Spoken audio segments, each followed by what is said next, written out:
Hey, welcome to BJJ Mental Models, episode 78. I'm Steve Kwan. I'm Matt Kwan. BJJ Mental Models is your guide to a conceptual and intelligent Jiu-Jitsu approach, and this is attempt number 8 at this episode. Jesus Christ. Yeah. We've tried hard. I feel like we could probably recite this one in our sleep at this point, which is good because I kind of just want to get it over with. Yeah, I asked if I could have my notes on hand, but I don't even know why. It's not needed. Yeah. We've recorded this literally 4 different times, right? 4 full episodes, I'd say. At least 8 attempts. I'm not sure how many times we actually went through it fully. So I guess we should probably explain to the audience how we got into this situation. I've been trying to sort out just the right setup for remote recording. Matt and I always record together in person.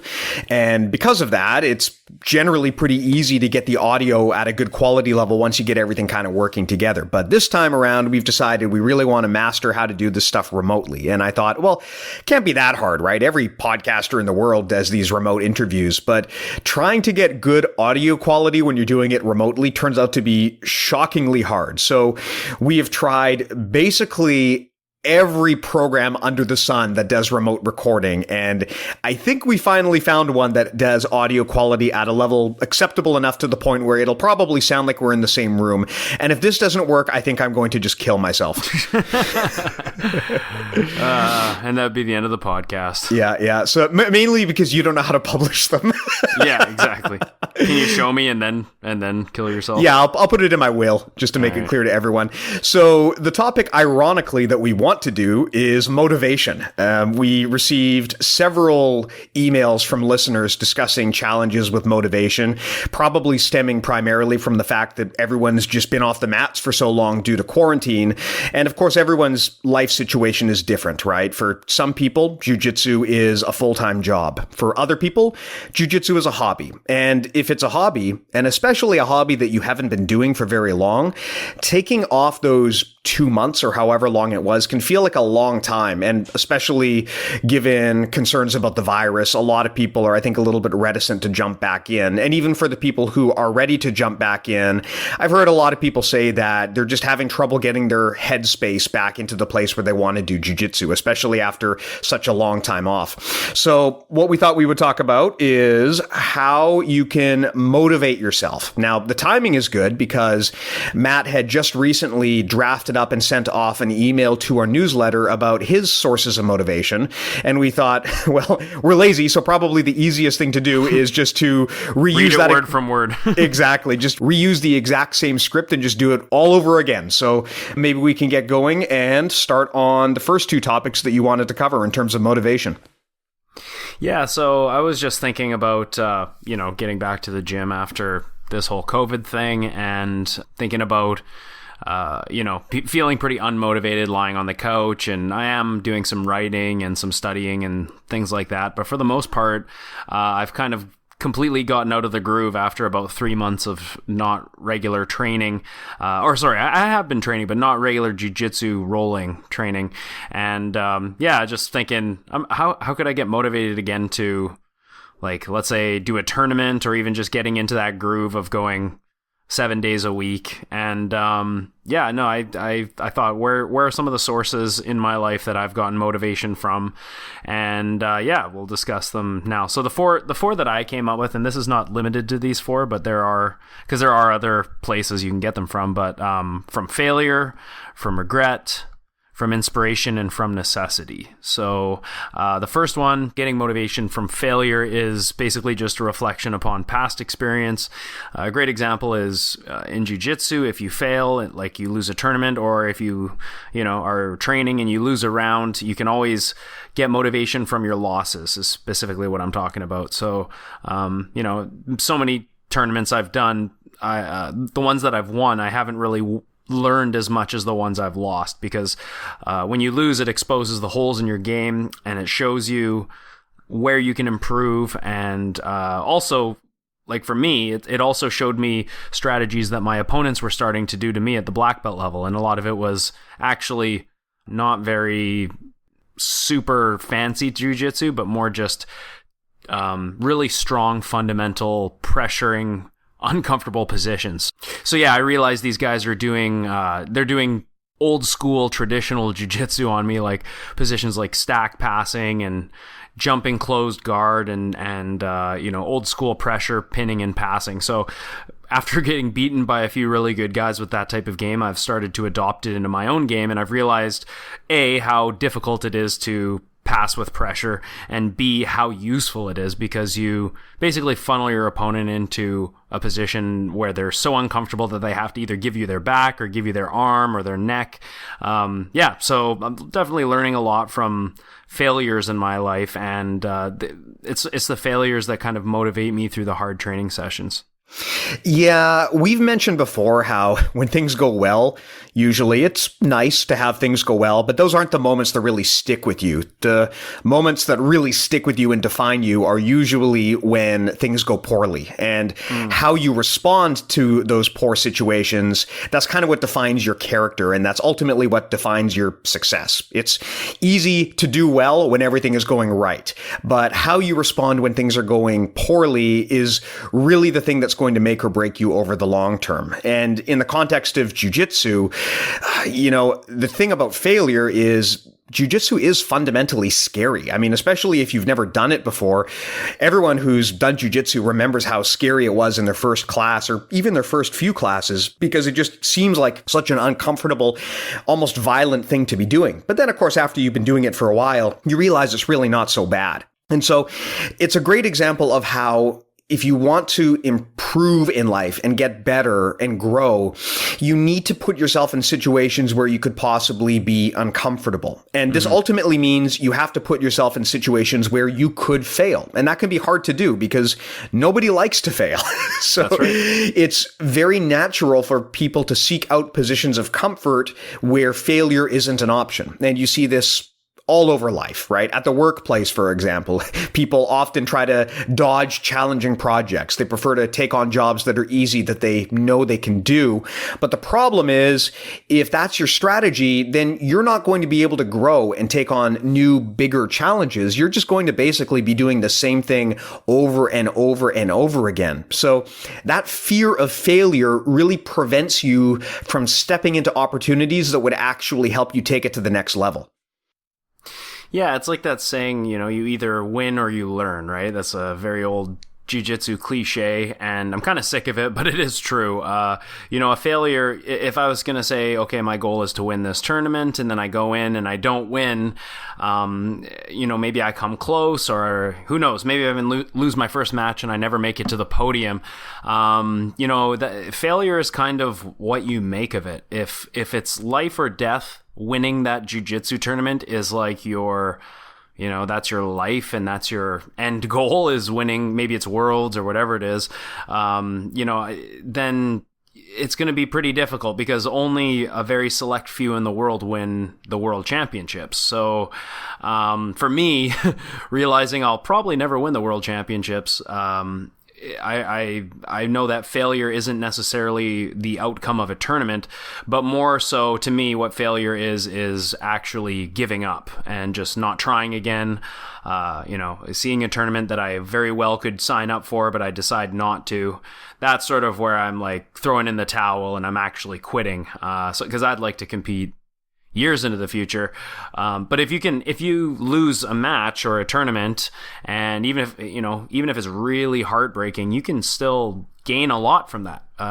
Like I said, I learn a lot from my losses. So every time that I don't win a match, yes, it is a failure in that I didn't accomplish my goal of getting the victory, but also there's a lot to be learned and a lot to be gained, and there's always another tournament. So I sort of look at I kind of look at wins and losses not so much as goals as they are just stepping stones in your journey, which really, the way I'm planning it, hopefully will be a long, long time.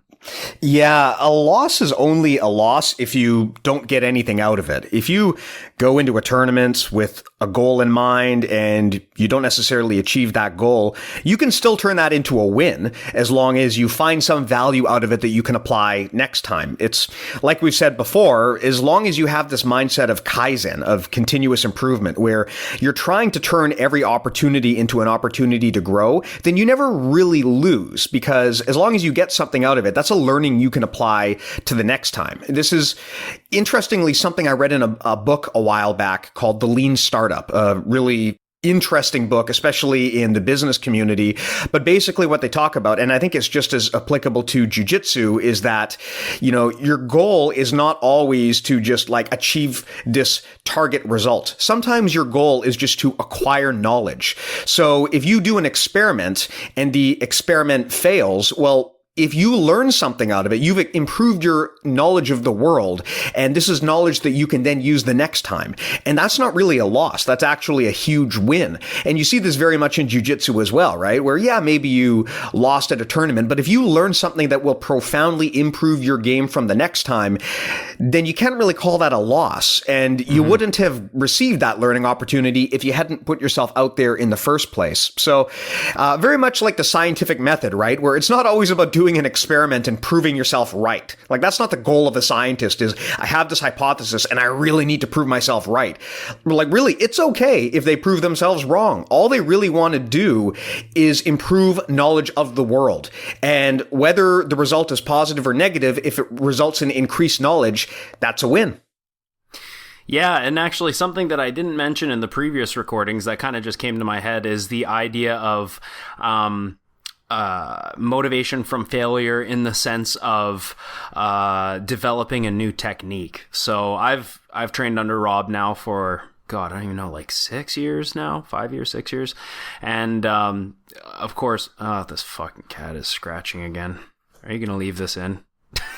We should. Do you want me to leave that in? Yes, I do. I'm probably going to have to get this cat out of this room. She's being annoying. But yeah, so training under Rob, the developer of the modern leg lock formula, Island Top Team Nanaimo, Rob Bernacki. Hold on, this cat, I just got to deal with this cat. This is staying in. By the way, for listeners, as I mentioned, we've tried this recording 8 times, and this is not even the first time Matt has had this exact problem where he's had to remove his cat from the podcasting room while recording. So I'm kind of seeing a pattern here. God, these fucking cats. Okay. Okay. You know what's just funny? Start again. Oh yeah, what were you saying? You know what's funny? Because I'm in the same boat as you, where I had 2 cats, and then I had my kid, right? And before I had my kid, those 2 cats were like the center of my life. I loved them so much. Same. I was just always happy to have them around. But now it's like they're like fuck off, you're gross. They're not even like second class citizens. They're like just bottom of the barrel. I could not care less. The kid has 100% of my attention. Whenever the cat comes around, it's just like, get out of here. You're in my way. Yeah. Literally like a house plant that eats and shits. We bought a new bed, something we'd been planning to do for a long time. And, we put aside the money, we bought the bed, we loved the bed. Within like 24 hours, the cat had pissed on it. Yeah, that's, God, that stuff smells so bad. It's unbelievable. Yeah, for those of you out there who are considering cat ownership, like, hey, I like cats are cool and all, but their urine smells at a level that is just unreal. Like, I don't know what it is, but it is not like human urine. It is just absolutely vile. Luckily, the podcast is sponsored by Litter Robot. We have, on Steve's recommendation, he has this litter box that looks like the Death Star, and it's an automated globe that basically rotates and sifts out the cat waste into a tray into the bottom, and then rotates back and levels out the litter on its own. It's all automated. It's pretty amazing, actually, and bought one a few years ago, and I think it was like $500 or $600, but you don't have to scoop cat shit all the time, so well worth the price. Yeah, I was gonna say, you see the price tag and you think, man, $600 for a litter box, that seems obscene. But then you realize after you've been using it for a while, like how much you hate just scooping up cat shit by hand. It's just a totally different level of convenience if you're going to have one of these little things in your life. And it contains it a lot better. And there's not litter that goes everywhere. And also I think it really improves the smell of the room. Anyways, what were we talking about? I think Jiu-Jitsu. I'm not even really sure at this point. We were talking about the... Yes, I remember. So we were talking about motivation from failure. And oddly enough, one of the things that I've just realized is, I love to develop new jiu-jitsu and test new ideas and experiments out on the mats. And Rob Bernacki has been a huge inspiration of that, and just really like nourishing new techniques that I bring to him and he brings to me. And by nourishing, I mean he tries to immediately destroy whatever I show him. So here's an example of like motivation from failure. If I show him something, he's immediately his goal is to break it. So he uses the scientific method essentially to try to find out the weakness in any technique that maybe I'm like, hey, I found a new way to do this or whatever, and he'll immediately try and destroy it. And it's the same thing when he shows me something, is I immediately am like, well, how can I destroy this? And then you kind of, from there, when you're developing systems and techniques, you can really go down rabbit holes where it's almost like you're playing chess. Like one person is like, okay, well, what if I do this? Oh, well, then a counter to that would be this. And then you go down this rabbit hole where you discover the next most likely sequences. So it's that... that's really what motivates us, is like destroying something when we just discover it and see if it's going to work or not. I don't even know. Is that motivation from failure, or is that motivation from, what would you call that? Hey, I don't know. It's your rant. You tell me. I guess, yeah, you are motivated by failure, because in order for me to test something that Rob shows me, I'm trying to make him fail. So it's kind of a different way. It's like motivation from making someone else fail. Yeah, exactly. But it's true. And like that's kind of, when we show each other things, that's kind of what's to be expected is like, if he shows me something, I'm like, all right, well, what is my instinctual reaction to counter that move? And I get the exact same reaction out of him. But it's good because it really creates like high level counters and problem solving. And yeah, it's pretty good. Yeah. I think that what you're describing is kind of almost akin to the scientific method, right? Where you put forth a hypothesis and then everyone's goal is to actively break it. You don't assume that it's right by default. You assume that it's wrong by default, and maybe you'll be surprised. So I think that's kind of what you're describing. Yeah. And definitely over the last, now I feel like the leg lock system we use is, I'll be honest, a lot of it is concepts from the Danaher system, plus the Eddie Cummings style is sort of that's where Rob developed the fundamental concepts with his leg locks, was going and training with Eddie Cummings. But now we're seeing different styles, completely different leg lock entries.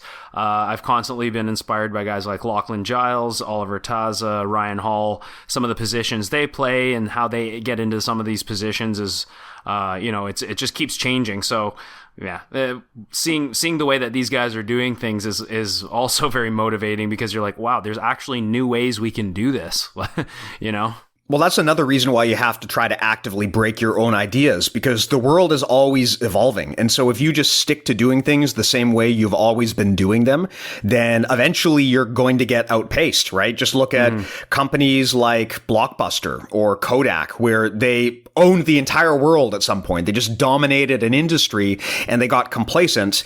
And when real threats started to emerge, they didn't take the appropriate action. And then just look how quickly they got obliterated, right? When you're king of the mountain, it takes a lot less than you might expect to get knocked out of that position. And really what you need to do is be actively trying to break your own ideas using the scientific method. You need to be always challenging yourself. I see this at the workplace too, where you see people who get really complacent in their job. They've been doing the same thing for years and years and years and years, and they're not really pushing or challenging themselves. They're just showing up to work, doing what they're paid to do, and going home, and they're kind of going through the motions. And the problem is you wind up not growing, right? These are the people who wind up stuck in the same job forever because they're not actively pushing themselves beyond their boundaries.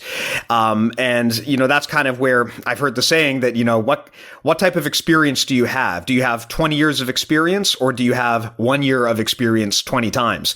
And it's always better to have 20 years of experience. You want to learn from your experience, or else it doesn't actually mean anything.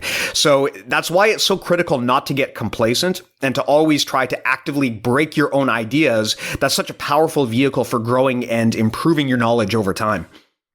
Yeah, what you actually discussed just now kind of reminds me of actually what we're about to talk about next, which is motivation from regret. And you can get regret from, sometimes it can be from training too hard and possibly getting injured or something like that. But more than likely, it's probably from under-training or under-preparing or setting the bar too low or doing something as horrible as like missing weight when you're signing up for a competition, because that will definitely leave a horrible feeling in your stomach, no pun intended, in terms of regret. Because when I'm in training, getting ready for a tournament, or I'm dieting and it sucks and it's miserable, I remember that it would be way worse to not make weight at all. So the idea of not doing my best or not training as hard as I possibly could, I think about how that will feel in the future if I don't get as good as I possibly could, and I have regret over, my approach to jiu-jitsu. So I try to always make every day count. I try and make every day count for each one of my students, and especially when I'm signing up for a tournament. Especially now that I'm only doing this full time, it's much easier for me to dedicate myself fully to becoming a better competitor and coach and referee. So I can really, because I can dedicate my life to jiu-jitsu, I feel like I'm not going to regret anything. Whereas before I used to, have a full-time job cooking, and I was definitely regretting that career near the end, because I was like, man, I should be training right now. Like I should be training twice a day if possible. So I'm just happy that I was able to make that switch, and now I feel like I'm kind of done with regret because I get to do jiu-jitsu every day for a living. Well, maybe that's actually a good segue into the other cause of motivation that you wanted to discuss, which is regret. Motivation stemming from regret, which can mean both regret of things that you did wrong in the past or potential regret of lessons coming up in the future, the fear of regretting your actions in the future. Both of those can be motivating in different ways. Why don't you talk a little bit about that? Yeah, well, going into it, let's say I'm signing up for a tournament and I don't train as hard as I could, or I miss training sessions. For me, missing training was like very early on in my career. I started to realize I hate missing training, and I start to get that feeling of guilt on the days that I couldn't make it. So it was something that from a blue belt or possibly 3-stripe white belt, I decided this was something that I kind of want to do this like every day if possible. I just couldn't get enough jiu-jitsu because I felt like if I missed jiu-jitsu class, then like I would have that guilt and that regret of not improving or not doing all that I could with whatever I had. So if I sign up for a tournament and then I don't do my cardio, or I don't do my conditioning, or I start sitting out rounds and I start becoming lazy and complacent with my thinking, then, I might not do well in that tournament. And then when I look back, I think I didn't do all I could have. Or even, sometimes even worse is if you go out, you do a match and, you lose narrowly or by a big margin. And then you think to yourself, I could have done more. Like I could have left more of myself out there and emptied the tank a little bit more, but instead I sort of held back. So that's one of my biggest regrets actually is if I do a tournament and I don't apply myself fully or, execute the game plan that I wanted to execute. Something interesting that we talked about on one of our prior attempts at this episode was one of the prior 8 attempts. Yeah, was self-defeating thoughts or almost self-fulfilling prophecies where people talk up the fact that, I'm just doing this for fun, or, I'm probably not going to win, but I'm going to go out there anyway, where people basically set the table for failure before they even try. And I know that was something that you had some thoughts on. Maybe we should talk about that a little bit. Yeah, well, I know a few people, one person in particular who always has that kind of, it's like this person competes quite a bit, but they have a very relaxed outlook on jiu-jitsu, and what it ends up getting you is somebody who never really applies themselves fully. And it's almost like you said, they're setting the table of failure because possibly this person doesn't actually think that they can win at a highest level. It's almost like they don't care enough. And, I think there's such a thing as caring too much, where it's like, I think a prime example is actually Ronda Rousey. For anyone who's read her book, she cries a lot. Whenever she loses, she cries. And she just despises losing. And I actually have noticed that a lot in judo culture, which is kind of funny, judo competitors. But yeah, so that would be on the side of the spectrum of somebody who winning is their life, and they just cannot tolerate loss. And it eats at their life and eats at their, keeps them up at night. And then there's the other end of the spectrum of competitors who literally don't care enough, and they don't try enough, they don't train hard enough. When they lose, they make excuses, and I think there is a lack of ownership there, because if you're going to be competing, I mean, you probably want to win. So I'm somewhere in the middle where I love to win, and I always train as hard as I can, and I'm always doing the most I can to learn and to progress. But at the same time, I realize that, there's only one gold medal per division given out. Sometimes it's your day, and other days it's not your day. But I definitely would regret not signing up for a tournament and then, see guys on the podium that I know I can win, because it's like, well, that should be you out there. And sitting out tournaments sucks too, because especially if you're healthy and, you really want to be there. I think Nogi Worlds last year was one of those events where I really wanted to go. And because of this whole COVID-19 thing, I should have gone, because it doesn't look like I'm going to any tournaments this year. So sitting out when you can go in, and even in training, sitting out rounds when you should be in there training, but you're too lazy to get back in there. Yeah, there's a balancing act you have to do, where on one hand, you need to care, but on the other hand, you don't want to care too much. There's kind of this sweet spot, and it's really sort of hard to figure it out, right? If you don't care at all, or if you put up this aura of not caring, you have to ask yourself if you're really engaged in defensive thinking, where you're trying to protect yourself from failure before you even really actually make the effort. And this is a mental trap that a lot of people can fall into, where they're going to walk into something, and right even before they try, they'll say, "Oh, I probably won't be very good at it," or, I'm just in there for fun, or whatever. And to some extent, those can be true statements, but if you're making excuses before you even try, then really you need to ask yourself, am I actually fully committed to this cause? And is it worth even doing if I'm not fully committed to this cause? That's something that you need to really actually put some thought into. Now, that's not to say that you need to be fully and 100% committed to every single thing you do in life. That's really just not reasonable.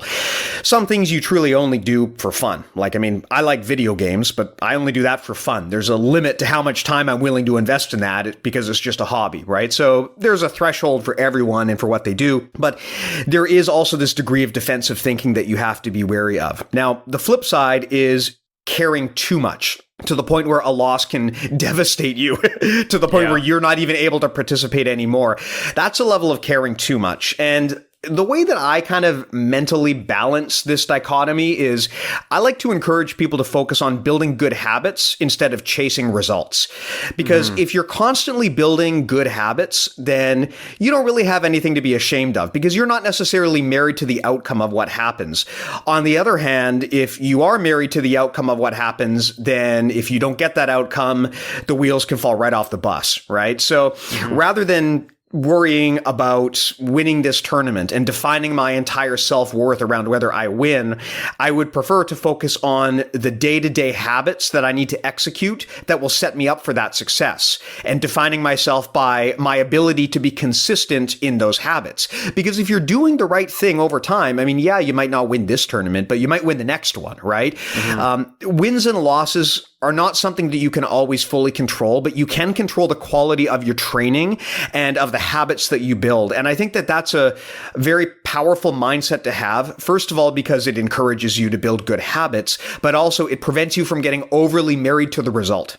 And the thing about tournaments for competitors is there's always going to be another tournament. There's always going to be someone who can beat you. No matter who you are, eventually everyone loses. And that's one thing that I kind of realized around the time I turned purple. All through my blue belt years, I was kind of, each tournament would be kind of nerve-wracking leading up to the tournaments, and almost dreading going and questioning if it's something that I wanted to do.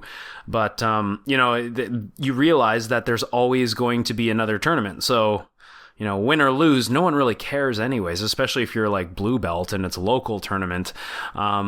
You don't, there's always, win or loss, there's always going to be another opportunity to prove it to yourself, prove it to your team and to everyone around. So I just sort of look at it that way and think, well, even if I do lose this tournament, like we were saying, it's not the end of the world. Unless literally winning is, your goal is to be the world champion. If that's the case, then you might have a different outcome on it. But there are things that are important to me aside from winning tournaments. So having a successful business and obviously being there as a father and things like that is also very important to me. So it was never like life or death going into a tournament for me.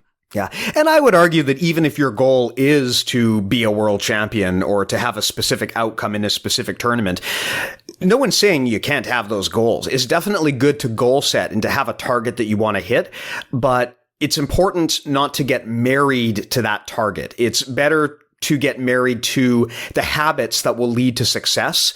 I think that prevents you from getting overly focused on individual battles and more focused on the war, because it's going to be those habits that ultimately make the difference in the long run. So it's one of those things where you got to juggle a lot of conflicting ideas in your head, right? And I don't know if there is really a right answer, but that's the best one I found in terms of how to be motivated, how to set goals, but without being actually overly married to those goals. Mm-hmm. Cool. So the next example of motivation, where you can find motivation, and this one I used a lot as a chef, is through inspiration, specifically inspiration of your peers. So if I'm a chef who's trying to develop new dishes and think about how I can present dishes differently, I'm a pretty visual learner, and when I see techniques in a magazine, for example, or even on social media, all of a sudden I get like a burst of creativity, and I consider the techniques that are being used and the contrasts of the colors and the shapes on a plate. And then that always sort of helped me.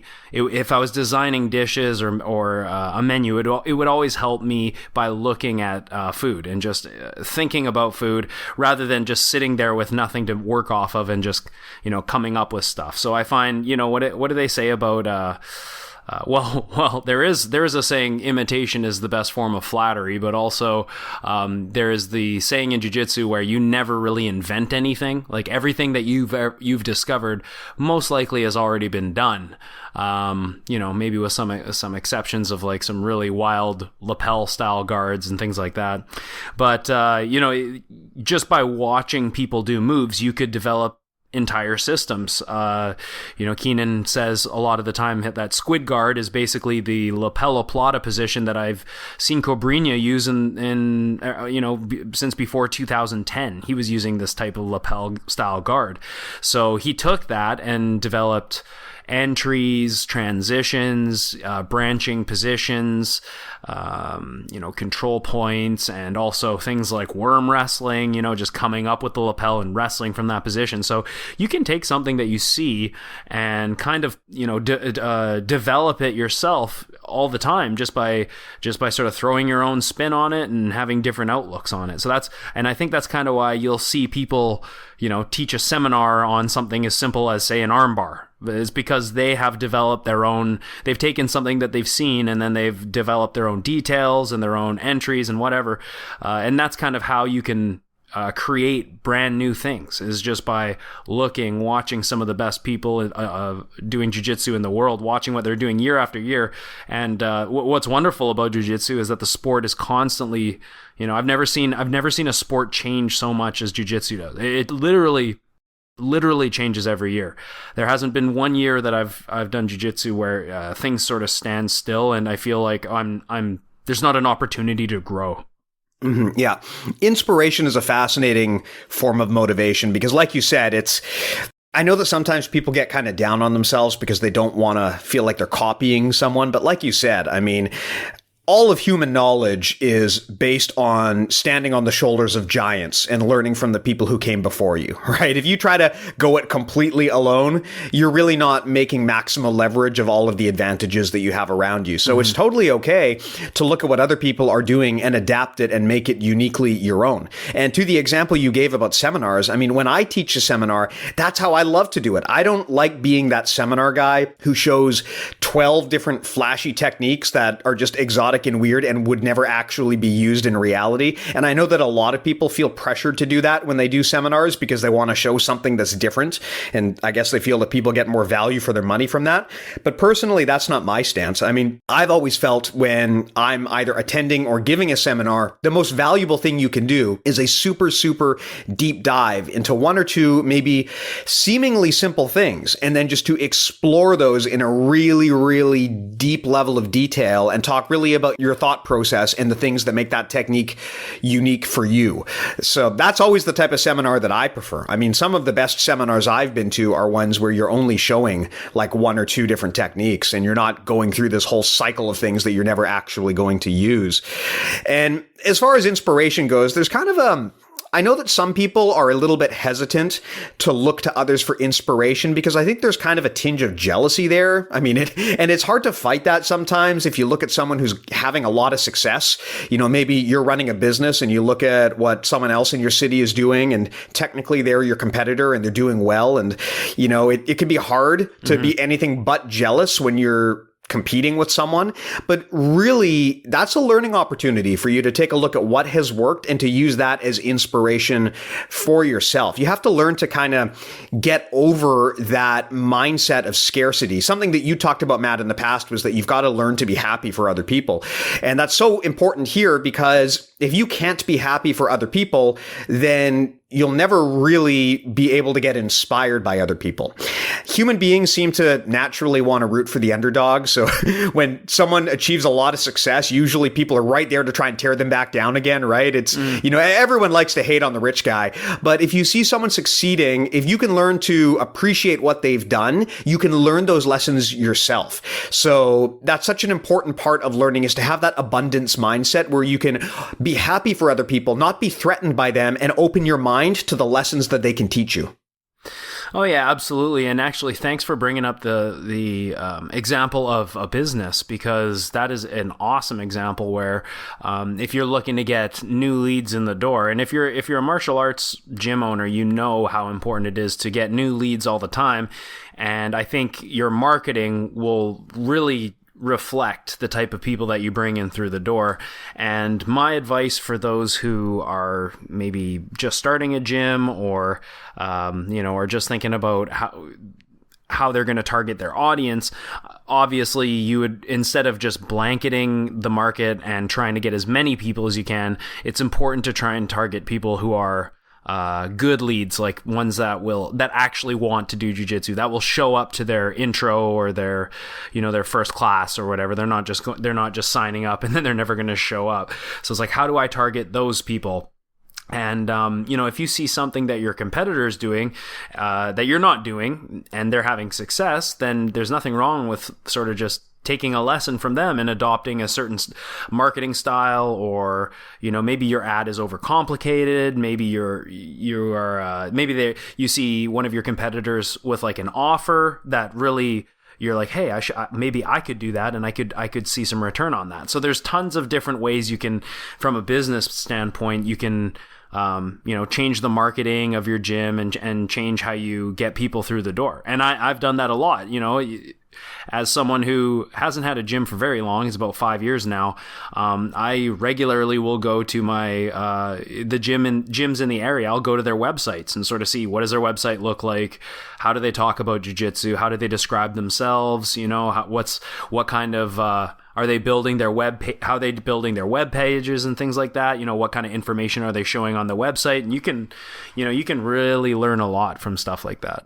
Yeah, I follow this guy named Ramit Sethi. He's a well-known business coach, and a piece of advice he gives on this topic is when you feel like you want to disparage someone, try to reprogram that part of your brain. So instead, you get curious and you ask them questions and you ask yourself, how were they able to do what they did? Now, Matt, now that we're actually starting to achieve a modicum of success on this podcast, I've noticed that we've started to get this where every once in a while I see these really snippy comments or we get these really snippy messages basically that kind of come across like not so much critical feedback, but more like they want to kind of try and tear you down a little bit. Oh, you mean literally every social media comment section?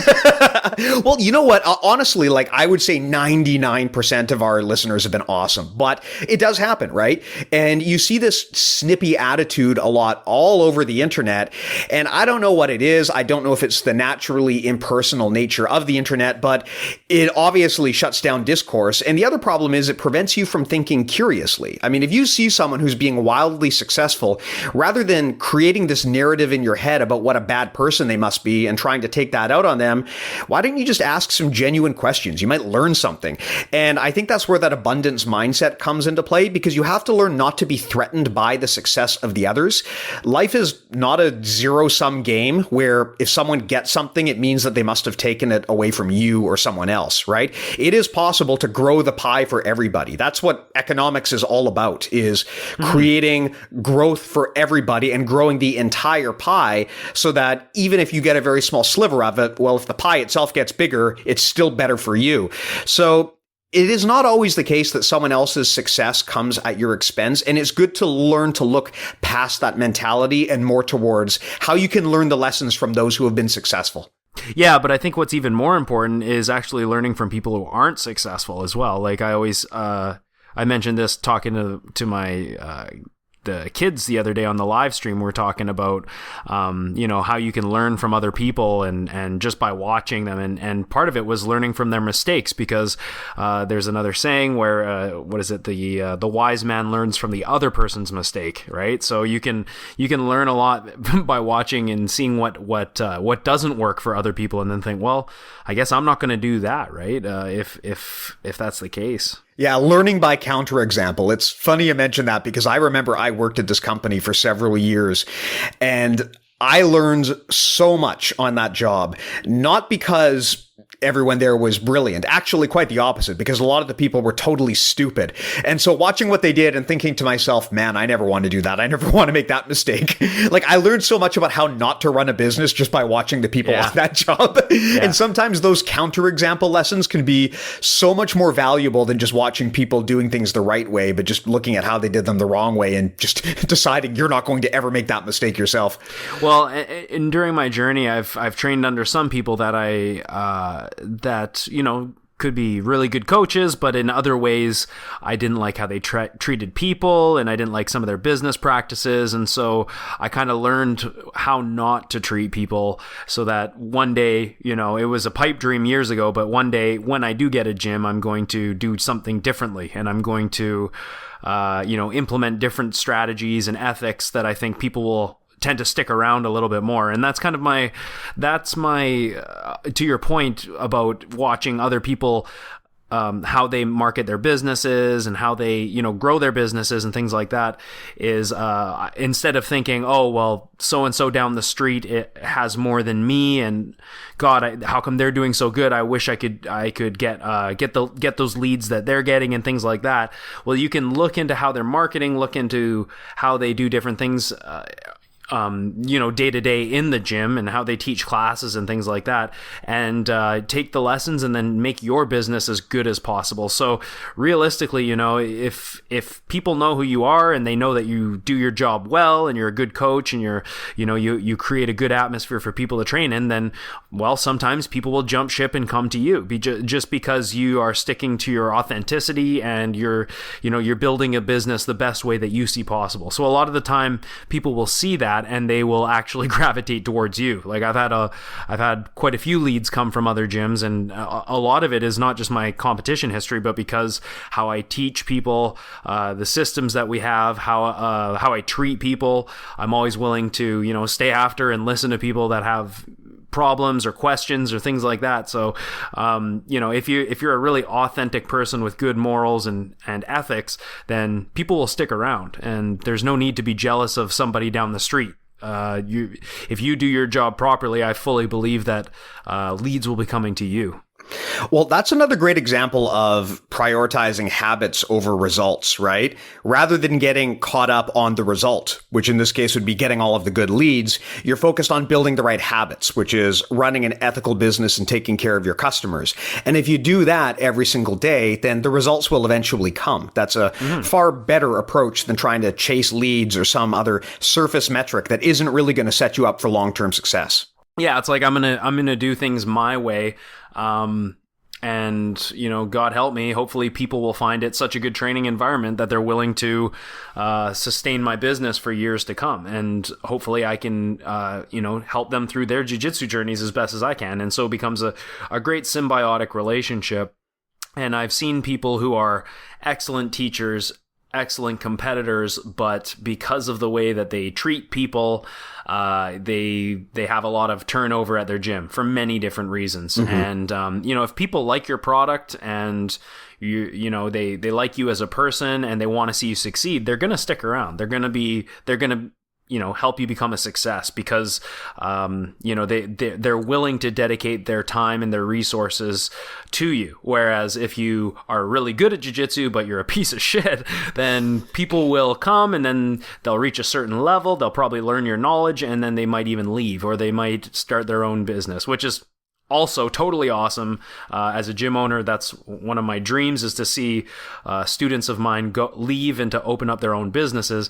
But yeah, if you're a garbage person off the mats, then no one really wants to be around you anyways, and it don't matter how good you are at jiu-jitsu. Now, of course, that said, if you do let your students go off and create their own gyms, it goes without saying that you own them. Yeah, they have to pay the affiliation fee and they have to sell On Guard branded gis, right? I'm assuming that's just right. A requirement. Yes, it's like a nice little income trail that just keeps feeding me my appetites. Yeah. No, but and things like that, like making your students wear your gis and I don't think that that's necessarily a bad idea.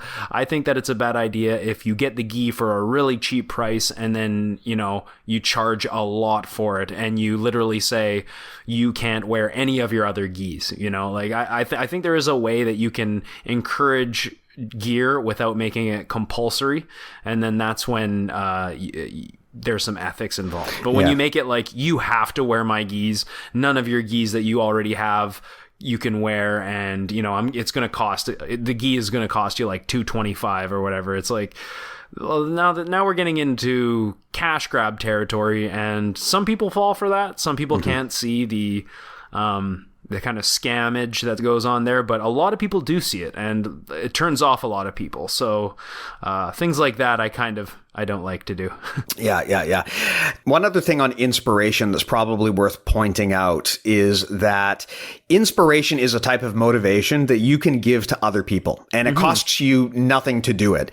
If you are genuinely complimentary to other people and you tell them what they're doing well, that's going to inspire them and that's going to motivate them. And it's a good habit to get into. I always think it's great when after you have a good roll with someone, you take some time to thank them and to compliment them on what they did really well, tell them where their strengths are, make sure that they feel appreciated. Those little things add up. And if you make a habit of doing that and being grateful for the people around you, it creates a benefit where they will really be inspired and it deepens the relationship between you and them. So just a general good habit to get into is to express gratitude to those around you. Yeah. And then on the flip side of that, selfishly, it also makes you feel good. So I had someone from another gym roll with me today at the gym during some training, and they said, no, they didn't even have a question. I realized something that they were doing that I thought, hey, I got a concept that will really help you here. I think you can get a lot more kazushi if you sit up a little bit more and into the sit-up guard. And his mind was blown. He was like, oh my God, like my coach doesn't usually show me like stuff after we roll. And my coach doesn't let me get into good positions on them. Whereas you are, and these are not their words, but I can tell that they're kind of shocked by the fact that I'm giving them this. I'm investing my time in after. And selfishly, it makes me feel great because I feel like I help someone. And then next time I roll with that person, they've got a new tool in their belt, which makes me a better grappler because I have to defeat it now. So it's kind of like a symbiotic relationship that goes back and forth. But generally speaking, like I said, helping people and seeing people succeed is like a huge motivator for me. Mm-hmm, mm-hmm. Yeah, it makes sense. I guess the only last thing to talk about then is necessity. Yeah, so necessity would obviously be situations where your back is against the wall. Maybe you have a deadline at work, or maybe you're in a really important tournament. It's really important that you win, or if you win, you get money, or you qualify. Or for example, we just became fathers a few years ago, Steve, and I bet now when you go to work and when you do things, you always have that in the back of your mind. I know I do. Like when I go and whether I compete, I think about my family, I think about my kids. When I'm making business decisions, and I'm there are days when sometimes I don't want to go to training. It's very rare actually, but days where I wish I could just stay home. I think of them and I think, no, I have to put this time in because I want my business to be as good as it can be, because, I need to provide for my kids, but B, I want to also be that example for them that hard work is really important. So that I've had definitely times in my life where, if I give up now, everything's going to fail. Like when I started my gym, there were times when I'd be pulling lots of hours between cooking and jiu-jitsu, and I felt like I have to make this work, because if I don't make this work, I'm going to be stuck in my old career forever, and that's going to fucking suck. Yeah. I mean, necessity is obviously one of the greatest motivators you can have, because in a lot of ways, the decision is kind of taken out of your hands.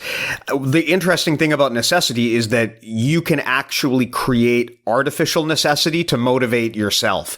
So even if you're not in a situation where you absolutely must do something, you can create such a situation around yourself to instill in you that motivation that comes from necessity. And an example of this that I hear a lot of financial advisors give is that at the end of the month, when you get your paycheck, what you should do is, first of all, take the amount of money you want to save and put it aside before you do anything else, before you pay any of your bills, before you buy yourself anything. First thing you do is you take aside the amount of money that you want to save and you put it away in a place where you can't even touch it. And that strategy is called paying yourself first. And that's contrary to what most people do, which is they get paid, they spend their money all throughout the month, and then hookers and blow. Yeah, and then by the time the next paycheck comes around, if there's anything left, then they put it into the savings, and there's never as much left there as you want it to be, because if you're not actively creating a situation where you have to save, it becomes very challenging to actually make that happen, especially given how expensive day-to-day life is, right? But interestingly, if you make that commitment that like, hey, look, no matter what happens, I'm going to save 10% of my paycheck. And as soon as you get that money, before you pay down anything, you take that 10% and you put it somewhere where it's not easy for you to get. If you just do that, you'll be amazed how well you're able to actually live within your means, right? And by doing this, you're creating an artificial necessity. Yeah. And that motivates you to do things the right way. So you can use these kind of artificial constraints all throughout your life. Just if there's something that you really need to be motivated at, if you cook the scenario so that you are forced to treat it as a necessity, then a lot of the time you'll find the motivation will come. Yeah, this isn't necessarily necessity, but like I've always kind of been the kind of guy where, ever since I started lifting weights or doing jiu-jitsu, it's like I try to always do that one more round or that one more repetition, and I think to myself like, okay, my life is on the line. I have to do this other round. Or even when I'm dead tired and, you just, before you know it, the minute rest between rounds is over, and it'd just be so comfortable to just sit down and not train. It's like, no, I have to get in there. Like if I don't do that, I'm going to die. Like my goal is I have to always do that. Or if, basically any time in business or in your job when your back is against the wall, maybe you're living check to check or you're in debt or whatever. It's like, those are the times where I find it easy to dig deep and sort of just find a way, right? Like resourceful, hardworking people find a way. And that's sometimes the difference between winning and losing. So if you can't find a way, then you're probably just gonna everything's going to fall apart. I kind of wonder if that's why there's so many like entrepreneurs that immigrate in, is because they need to succeed. So they find a way to do it. Whereas if you very likely, whereas if you live relatively comfortably, you don't need to step up and go to the next level. But of course, if you don't have money, then you need to. And that necessity is fuel. There's a book that I've been meaning to read called The Power of Broke by Daymond John, where, now granted, I haven't read it, but I think that's what it's about, where he's talking about how if you're broke, that can be one of the greatest motivations of all, because you have to succeed. There is a necessity there. You're not comfortable and lazy like you would be otherwise if you could just, live off of a modest salary and not really have to ever take a step outside of your comfort zone. Yeah. So like I said, when I'm stressed out and like under pressure, and you can, like, what did you say? Setting false creating artificial necessity, where basically you create a situation where, due to the way you've organized things, there is a necessity, even if there wouldn't otherwise be one. Yeah, like that's such a good way to get stuff done, especially like I don't know what's more motivating, especially if you don't want to do something. If you need to do it in order to survive, you're going to definitely be motivated to do it and make things work. And I think starting a business is probably the example in my life where that is the most obvious example, where it's like, if this doesn't work, okay, for example, when I announced that I was opening my gym on social media, and I was just dying please God, give me one lead. Like, give me, I want to go to class tonight and have somebody to roll with. I don't just want to sit there for 2 hours again, but I've already told everyone, hey, I'm opening my gym on this day. This is the schedule. This is my goal. Come in if you want. It's like, well, I've already told people, so I don't want to tell the world that I'm opening my gym and then a few months down the road fold it and have to tell people that ask me about it, oh yeah, well, that didn't work out, right? Yeah. So again, there's that motivation from failure, but also necessity. Yeah, something that I've heard as a common strategy is having an accountability buddy, where, if you want to get in shape, you and your buddy make commitments that you'll go in and work out together. And the reason why that can help is because if you commit to yourself, then you're only letting yourself down. But if you make a public statement about what you're going to do, then there becomes some pressure to live up to that statement. So putting yourself out there and saying you're going to do something often creates a pressure in yourself where you feel obliged to then do that. So that can also be a form of motivation. Yep. And that works really well for me. Yeah. I guess it's motivation from not wanting to look like a useless asshole.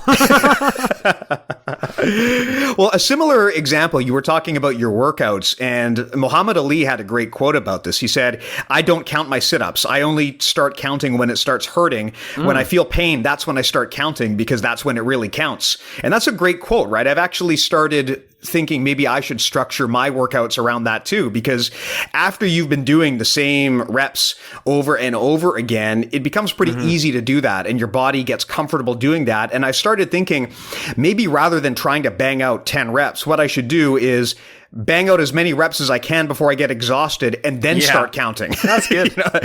So that's something I've thought of doing, but I haven't done it yet because I'm a wuss. Yeah, because I'm mentally not strong. No, I can't say that about you. You're pretty mentally strong. Well, thank you. Yeah, just not physically. Yeah, that's true. Yeah, you and your turtle. Yeah. I get a lot of fan comments now about Turtle now that we've got a bit of a following. Everyone's always asking about it. So, I don't know. Maybe I'll get Kesting to let me do an instructional with him. Yes. Okay. So anything else? Anything else that you want to cover, or do you think we should wrap it up? I think that's good. Are we doing a question today, or? Yeah, I got a good question here. More of a statement, but I'll definitely provide it. So just to recap the mental models we talked about today, we talked about growth from discomfort. Any type of personal growth requires you to step outside of your comfort zone. So if you're always living inside that comfort zone, you're basically just in a hamster wheel. You're never really taking the opportunity to grow and improve yourself. So being able to push yourself beyond those boundaries is one of the keys to personal growth. We talked about about Kaizen, the art of continuous improvement. The idea being that no matter what you do, you want to evaluate beforehand what your plan is. You want to do it. And then afterwards, you want to reassess and make adjustments. And you do this in a continuous loop. And the idea is, regardless of whether you win or lose, you take every opportunity to improve. We talked about the scientific method, where you put forth a hypothesis and you're not necessarily hoping that you're going to be right, but you're actively trying to prove yourself wrong. And that's so key when it comes to growth, because it prevents you from getting truly comfortable and complacent with what you're doing. We talked about defensive thinking, where you start making excuses for failure before you even try.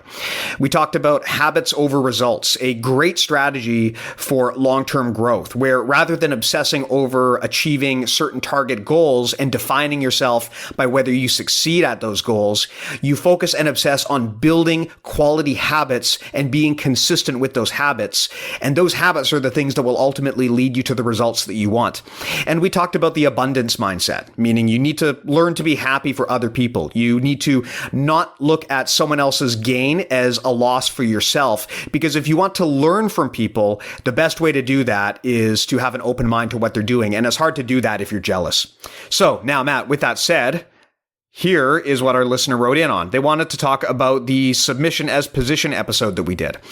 And in particular, they wanted to add another reason for submission as position. If you recall, we talked on that episode about some reasons why you would want to employ this strategy.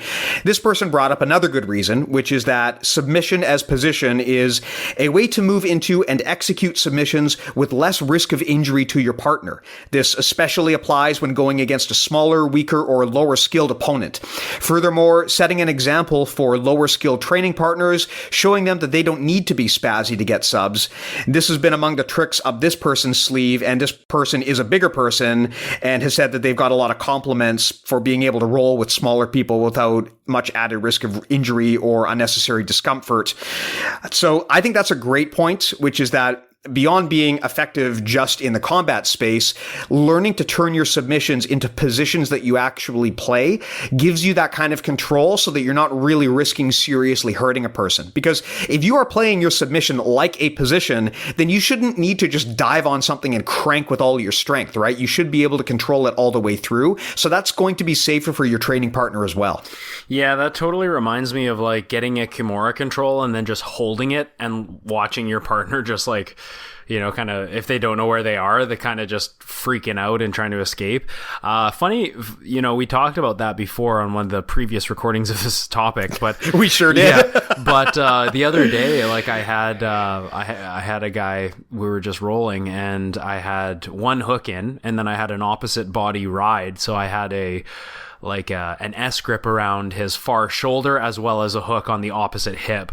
So he was pretty twisted up, and I just held the position just to, obviously I was working my way towards the back and I was like halfway there.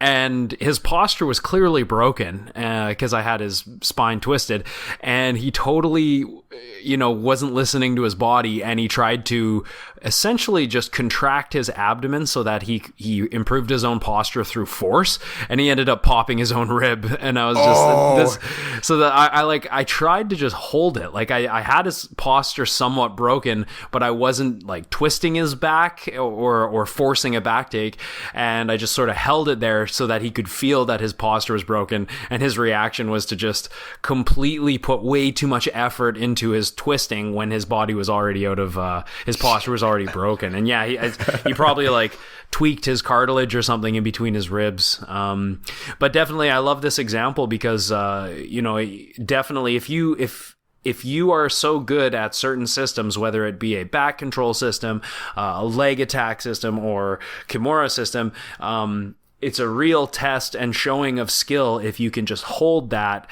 and your partner can't do anything. Yeah. That's where like real control leading to submission happens. So definitely a great way to not only get better at systems and sort of learn how they work and how you can transition to and from other systems, but also to show the new people in class, hey, I can get this and I don't have to do a whole lot of movement. I don't have to be explosive or strong. I just know how to break your alignment. And so I can just keep you here as I wish and do whatever I want. Yeah. And it's also fun when you're doing that to just look them right in the eyes and just look really disappointed in them. Or in the crucifix, you can just be like, how do you, like you're right next to their ear, just like, go to sleep. Or the other thing that you can do is while you're holding them there and they're frantically trying to escape, you just look across the mat and start having a casual conversation with someone else on the other side of the room while you're sparring and this person is unable to get out. That's a great example to set for someone who's never done jiu-jitsu before. I don't know, it kind of is, because if you're like a white belt and you come in and these guys are kicking your ass without even paying attention to you, it sort of does show the power of the art. But yeah, that's also true. Anyway, I think that was an awesome chat, and I'm happy to see that we actually got this done. Hopefully, we'll be able to save quality audio that we can release this time. Yeah. So let's check the recording.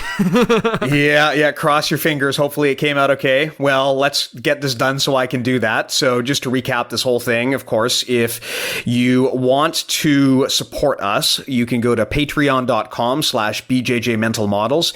That's the single most helpful thing you can do to support this show. If it has been of any value to you, we'd really appreciate it if you could put some sponsorship money there.